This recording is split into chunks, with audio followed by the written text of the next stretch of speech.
दिल्ली विधानसभा चुनाव लगातार नजदीक है। बता दें 5 फरवरी को दिल्ली में विधानसभा के चुनाव होने हैं और 8 तारीख को मतगणना के रिजल्ट्स आने हैं। बता दें कि लगातार दिल्ली में चुनावी सरगर्मियां बहुत ज्यादा तेज दिखाई दे रही हैं और साथ साथ आज 17 जनवरी है। 17 जनवरी वही दिन जिस दिन सारे उम्मीदवारों का जो नामांकन है उसका आखिरी दिन। बता दें कि अब 5 बज चुके हैं और अब किसी का भी नामांकन नहीं होना है।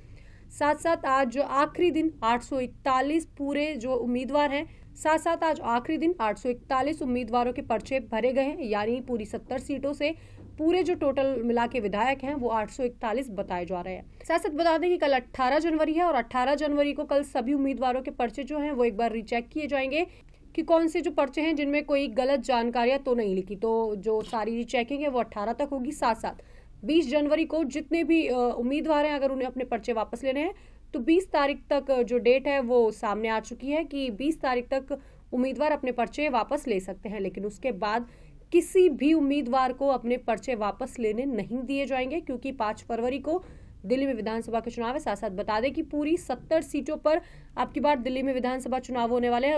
वो भी एक ही टाइम में जो है वो चुनाव होने वाले हैं। सभी 70 सीटों पर एक ही दिन 5 फरवरी निर्धारित किया गया है, जिस दिन सभी सीटों पर अलग अलग चुनाव होने वाले हैं। अगर बात करें चुनाव प्रचार की, तो लगातार चुनाव प्रचार बहुत अपने अच्छे प्रकोप पर चला हुआ है। साथ साथ कल दिल्ली में रोड शो के दौरान सीएम सैनी को भी देखा गया। उन्होंने बहुत से लोगों के साथ अपनी जो अलग अलग दौरे हैं वो किए।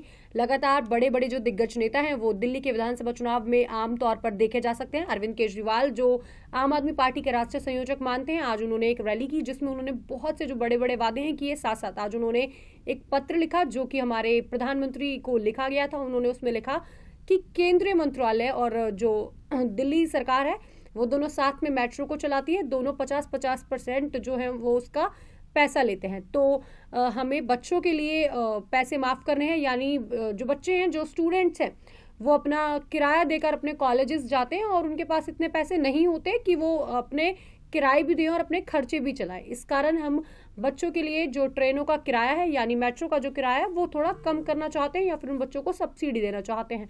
तो हम आपके सामने अनुरोध करते हैं और मैं समझता हूं कि आप मेरी बात से सहमत होंगे और आप उन बच्चों का किराया कम करेंगे। साथ साथ अरविंद केजरीवाल ने यह भी लिखा कि अगर मैं दोबारा से मुख्यमंत्री बनता हूं तो मैं पूरी तरह से बच्चों का किराया जो माफ कर दूंगा। अभी तक अरविंद केजरीवाल ने महिलाओं का जो किराया है वो पूरी तरह से माफ किया हुआ था, लेकिन उनका कहना है कि जितने भी लड़के हैं, यानी जितने भी स्टूडेंट्स हैं, 10वीं 12वीं और कॉलेज के छात्रा, सभी के लिए पूरी तरह से जो बस है वो फ्री होती नजर आएंगी। लेकिन अब उनका दोबारा से जो रुझान है वो प्रधानमंत्री की तरफ बढ़ा। उन्होंने प्रधानमंत्री से बार बार जो अनुरोध किया है, अपने पत्र के माध्यम से किया कि आप हमारी ये अनुरोध जो है वो मान लें, आप हमारी बातों से सहमत हो जाइए और जितने भी लड़के या लड़कियां हैं सबके लिए 50% जो वो है वो कम कर दिया जाए किराया।